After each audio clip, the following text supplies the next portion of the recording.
Welcome back to our Cityline Summer Cool Down. Now, whether you consider yourself a sweaty person or not, at some point this summer, you are bound to have some kind of sweat patch fiasco. So, Mosha is here to help us all out with a guide to summer style that is light and breezy and easy. And Mosha, we're just following you all along Western in the United States. Now you're in Colorado. I am. You're here in my hotel room in Aspen. I'm on a bit of a Bonnie and Clyde road trip, choosing our own adventure as we go. But I got to tell you, Tracy, we drove through the desert the other day, and it gave me a lot of inspiration for this segment because it was hot as hell.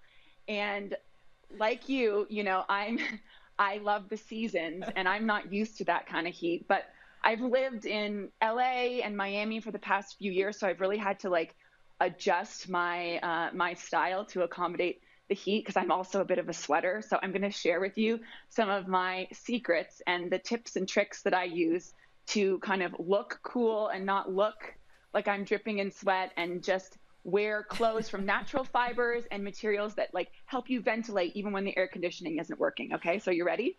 I'm ready.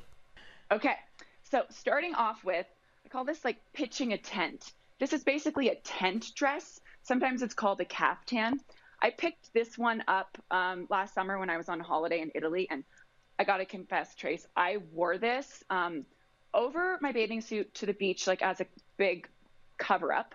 Then I wore it to dinner that night. Then we were running late and had to rush and check out of the hotel, so I wore it in a car driving across Italy. Then I wore it as a nightie in an overnight ferry, not like a glamorous yacht, like a ferry across the Adriatic Sea. Arrived in Montenegro, wore it all day there exploring. These sorts of dresses that don't really touch your person are so good to have. I'm wearing another almost similar style, but a little bit more tailored from a brand called Hunter Bell. What are great about these styles is it's a cotton voile. So it's really, really breathable, and it's easy, and it's kind of elegant. So whether you want a shorter style like the one I'm wearing now or something long and flowy, this is also great for a barbecue or if you're sitting down in the grass for a picnic. I just love having lots of fabric. So that's one key tip. The other thing is we have a motto in my family. There's actually a sign at the cottage that says this as soon as you get in, that you're only one swim away from a good mood. And we live by that. And in order to do that, I like to often just have a bathing suit on no matter what I'm wearing, underneath this, for instance, so that I'm always ready to jump in the lake, jump in the pool, or even run through a sprinkler if I really need to cool down. So I love this style. I'm going to share a bunch of similar options online as well because it's got this beautiful low back, but it really can double as a tank. And it's completely reversible. So you could wear this with a skirt. No one needs to know that it's a bathing suit. So I'm always looking for really clean swimwear styles like this. I also think another key tip, if you tend to sweat, is I keep my armpits now, Tracy, they're an aluminum free zone, but I also like to not wear anything that's constricting in the armpit area. So this is a t-shirt from a brand called Frankie Shop. I wore this on a previous episode of Cityline and got a lot of questions about it because look at that low armhole. So you basically have built-in air conditioning there and airflow. So important. I got these in every color. Again, it's from Frankie Shop.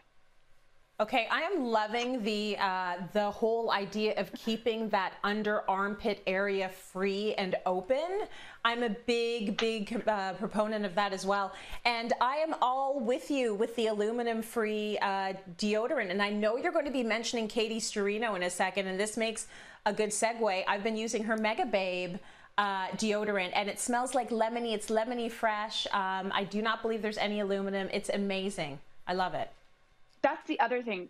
Katie has really inspired me to know that it's okay to talk about not just sweat here, but the inner thigh situation, Tracy, which all women I think can relate to. It can get sweaty down there as well in summer. So a solution that I like to go to is a bike short. So this can be worn on its own. I like a bit more coverage with mine, so I'll just steal my husband's big white shirt and pair accordingly. But I've got this great leopard pair and this black pair from Uniqlo. And I'll wear these underneath dresses too, just so that you're not getting that thigh rubbing situation. So that's another great tip. And then Another thing that I love is finding footwear that is made out of rubber or EVA, because then you can completely, go into the water, hose these down. You're ready to, these are completely indestructible. This is a pair that I completely splurged on because I'm a bit ridiculous, from Chanel, but these are basically like my version of Crocs. There's lots of different versions out there in the market right now in rubber and EVA that are perfect for summer. And then another thing, this was $12. It's a bucket hat. This was one of my best summer investments. It's reversible. I keep this in my handbag at all times. So whether it's a walk or I'm going out to lunch and the patio's a little sunny, this is like my go-to, the best investment you can make in your skin. So Tracy, I guess my motto here really is like choosing whenever you can natural materials. I've got a perfect stack here of like denims and cottons. If it does get a bit chillier at night, natural wools and cashmeres are really your friend too. So those are some of my top tips for surviving the season in style and not looking like a hot, sweaty mess, looking cool and confident and comfortable. Not only am I going to use all of those tips, I like the fact that you've got that beautiful neutral palette, which is so good for traveling. Everything mixes and matches. So Mosha, thank you so much for that. We'll